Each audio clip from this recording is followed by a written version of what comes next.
I'm surprised at that because we had some good rallies there. Good rallies, but Peter always in control.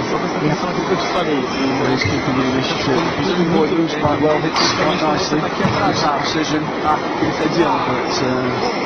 no real weapons to hurt Peter with here, and not the experience either. You see a demonstration of the footwork of Peter. Always in balance. Small steps, keep staying low to the ground. Yes, you can see the crouch movement there. Feet always very, very close to the ground there. Light footwork. Yeah. That is terrific. Good images. Good images. Always in balance, which means that even if the opponent uses a good deception, he's in a position where he can push in the opposite direction and change direction very, very quickly. Yes, I think always allows Peter Gade to speed corners perhaps probably more than he does in the timeouts, because as you were rightly saying, Peter Gade is such an experienced player, such a thoughtful player.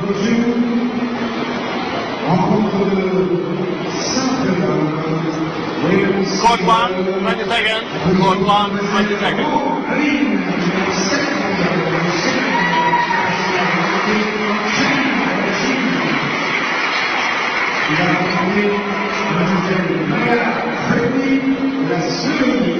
Second game, level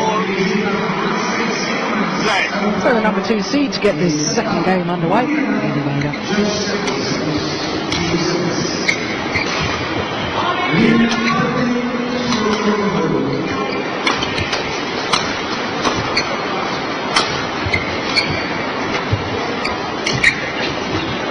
Nice shot from the Brazilian Paiola.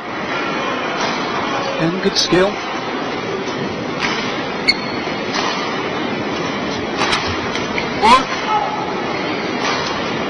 And the Brazilian just touched the shuttle. 1-all. Yeah, in fact, the Brazilian just indicating to the umpire that he touched the shuttle. Good gamesmanship again. Exactly, sportsmanship.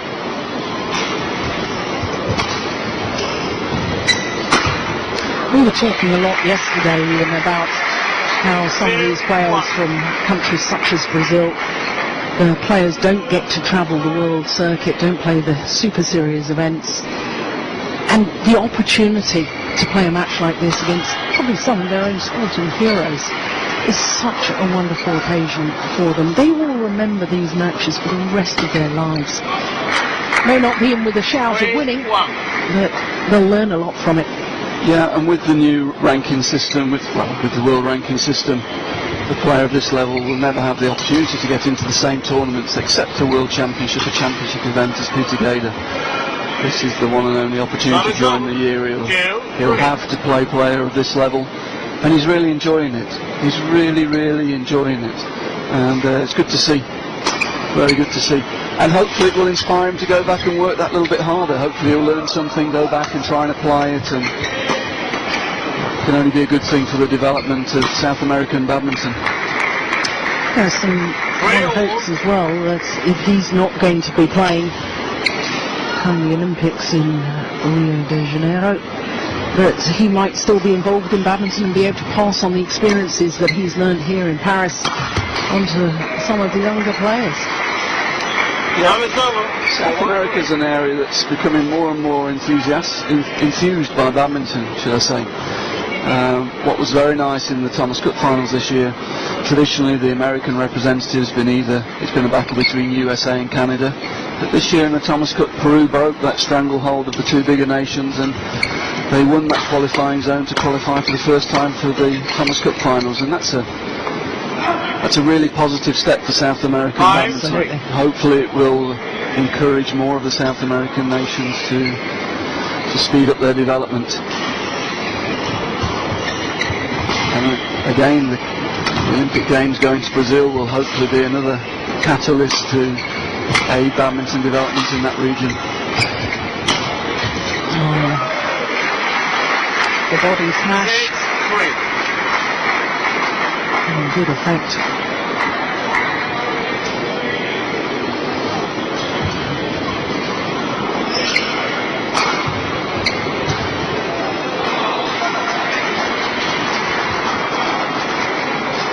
7-3.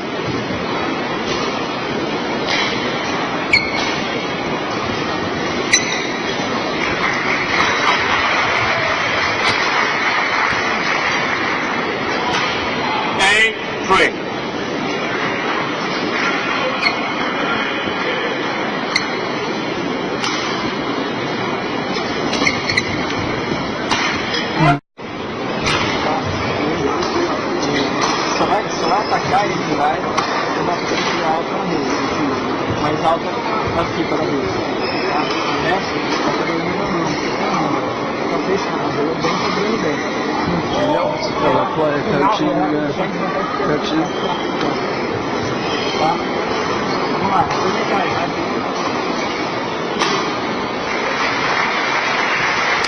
Now we probably come from different angles on this, but I'd rather see more players coming to an event like this from, if you haven't got the money in the National Federation, I'd rather see 2 players sent than a player and a coach. But I know as a coach you would definitely argue for the fact that the coach can learn so much more, probably from watching, and then can have an influence on so many more players once he's back home.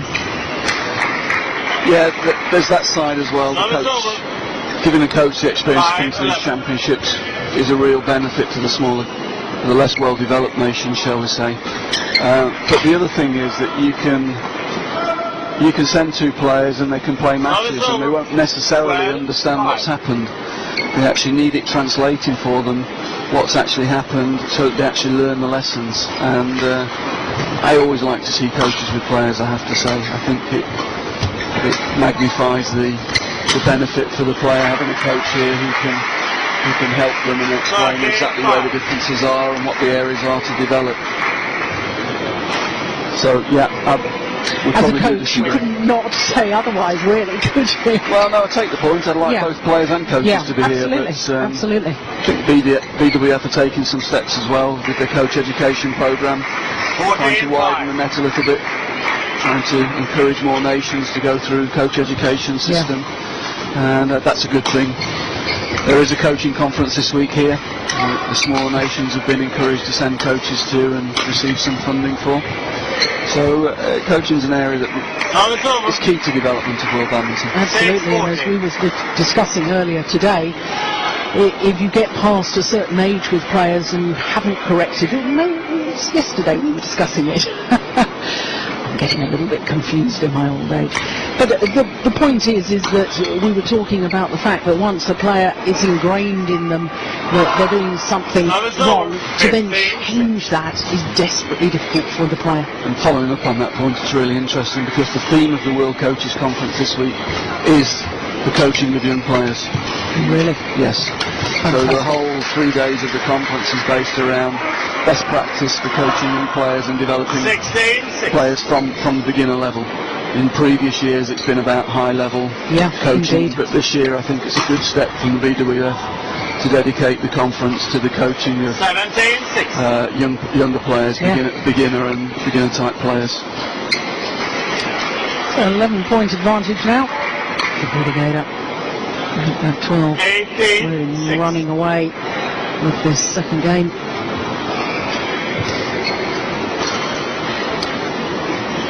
I doubt if you'll get an opportunity to go to the coaches' conference, but no doubt you'll hear what's said and what's going on, and you'll be able to report back to us. I've put my order in for the papers. Excellent, good. I'll have my source, I'll get the papers. 19-7. I hope if when the schedule's reduced a little bit with less matches at the end of the week, what they do very well with the coaches' conference is they run it outside of the session times so that the coaches get the opportunity to watch the badminton and attend the conference. So we'll maybe try and sneak into one of the sessions myself. It's gone wide.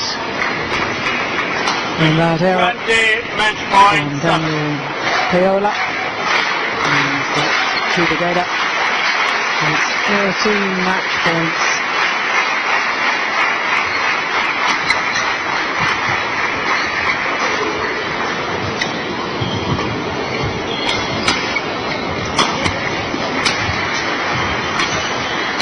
And that's wide. What a great experience. And that's lovely to see. the wonderful sportsmanship between these two players. One, an outstanding player of a whole generation, in fact 2 generations really of badminton players, has remained at the top, doing the Danish celebration, or requirements I think of all Danish players after every match won.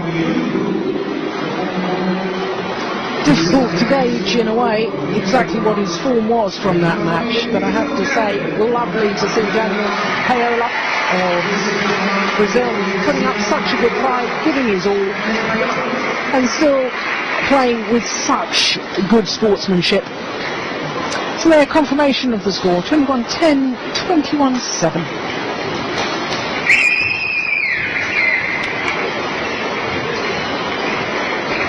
And I can tell you that Peter Gade's next opponents will be the young Korean Shon Wan-ho. Wan-ho, of course, on a fire. He reached the quarter-final of the All England Championships earlier this year. So that's going to be a tough match, tough encounter.